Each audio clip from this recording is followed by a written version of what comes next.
2 jours après le drame, l'auteur présumé des 3 meurtres survenus samedi vers 3h30 du matin a été identifié par les enquêteurs du service territorial de la police judiciaire. Il s'agit d'un ressortissant chinois qui vivait à Cayenne. Cet homme a pris la fuite après les faits.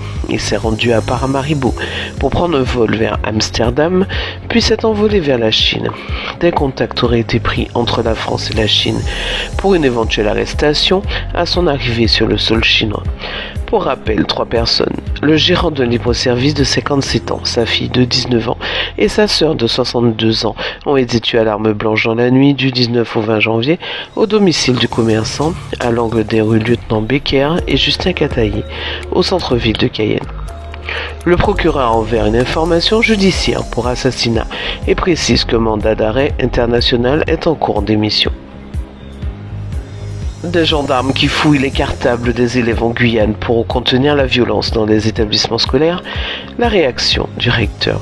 Ce vendredi 19 janvier, Philippe Dubelco, recteur de l'Académie de Guyane, dressait un bilan de l'année 2023 et présentait à la presse les projets pour cette année, avec la mise en place notamment des compétences psychosociales pour lutter contre les grossesses précoces ou encore la mise en place de cours de théâtre et la généralisation de l'orientation des élèves dès la classe de 5e.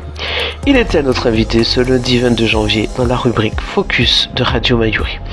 En voici un extrait. L'école doit faire à la fois de la prévention, donc de l'éducation, et puis aujourd'hui, la situation étant ce qu'elle est, on doit contenir la violence de manière à ce qu'elle ne pénètre pas les établissements. Vous savez, les élèves considèrent encore aujourd'hui que l'école, je les cite, est un sanctuaire. Ils se sentent souvent en difficulté, confrontés à de la violence sur le trajet pour aller à l'école, mais quelquefois aussi sur leur lieu de vie et d'habitation, mais pas à l'école, à l'heure actuelle. Et c'est ça qu'il faut absolument préserver. Donc on fait de l'éducation, on en parlait il y a quelques secondes, et puis en même temps il faut contenir la violence. Contenir la violence, ça veut dire oui, ça veut dire faire que la violence n'est pas droit de cité à l'école. Et pour que la violence n'ait pas droit de cité à l'école, eh bien il faut contrôler autour. On a engagé avant les vacances de Noël quinzaine d'opérations de contrôle avec les forces de gendarmerie autour des établissements de Guyane. On n'a pas fait la publicité, il n'y a pas lieu de le faire. Et puis, oui, les fouilles de cartables, parce qu'il faut rassurer les élèves, il faut rassurer les parents, il faut rassurer les communautés éducatives. Souvenez-vous de ce qui s'est passé l'année dernière, au mois de juin, notamment à Saint-Laurent-du-Maroni, avec une multiplication des faits de violence, toujours autour des mêmes établissements. Les élèves étaient en grande difficulté, les parents étaient très soucieux, les enseignants étaient en difficulté pour venir tout simplement exercer leur métier. C'est absolument ça qu'il faut éviter. Continuer à faire de l'école un sanctuaire. Tant que les conditions de violence n'auront pas évolué positivement ici, mais ce n'est pas la responsabilité du recteur, eh bien nous devons de préserver l'école qui doit rester un sanctuaire. Retrouvez l'intégralité de cet entretien en vidéo sur notre chaîne YouTube et abonnez-vous. La circulation de la dengue connaît une forte hausse en Guyane depuis la fin de l'année 2023. Les habitants sont appelés à la vigilance, mais une partie de la population doit être encore plus prudente. En effet, pour les personnes atteintes de drépanocytose, le virus de la dengue peut être très agressif. La dengue est généralement bénigne, on l'appelle parfois la grippe tropicale, mais son évolution est dangereuse pour certains sujets. Face à la recrudescence des cas de dengue en Guyane, plus de 800 cas confirmés depuis le début de l'année 2024, la population est appelée à la prudence. Certaines personnes doivent faire plus attention en raison de leurs conditions de santé.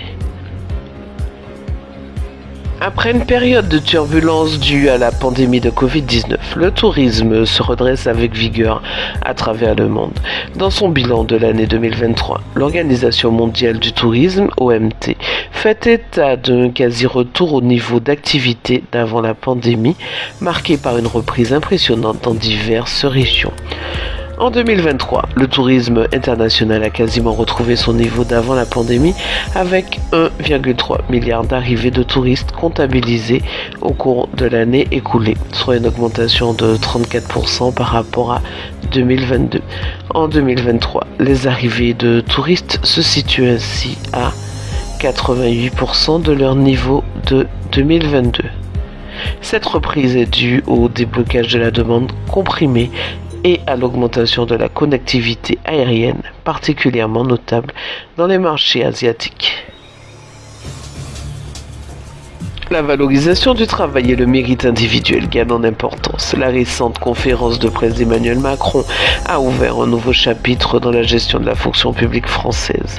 L'annonce d'une réforme qui vise à mieux rémunérer les fonctionnaires au mérite constitue un tournant majeur. Ce projet de réforme prévu pour les prochaines semaines s'inscrit dans une volonté de mieux gagner sa vie par le travail. Actuellement, les 5,7 millions d'agents publics en France perçoivent un salaire composé d'un traitement indiciaire de base, complété par des primes et indemnités.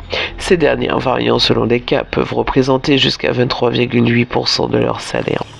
Toutefois, le système actuel fait face à des critiques concernant un manque de flexibilité et de reconnaissance du mérite individuel. Emmanuel Macron et son gouvernement, sous la houlette de Gabriel Attal, proposent une approche plus méritocratique. L'objectif est de valoriser non seulement l'engagement individuel, mais aussi collectif, comme l'atteinte d'objectifs communs au sein des services publics. Cette réforme vise à créer un système plus dynamique et réactif, où l'excellence et l'effort sont davantage reconnus et récompensés. C'est la fin de ce bulletin d'information. Je vous remercie de l'avoir suivi et à demain sur Radio Mayuri.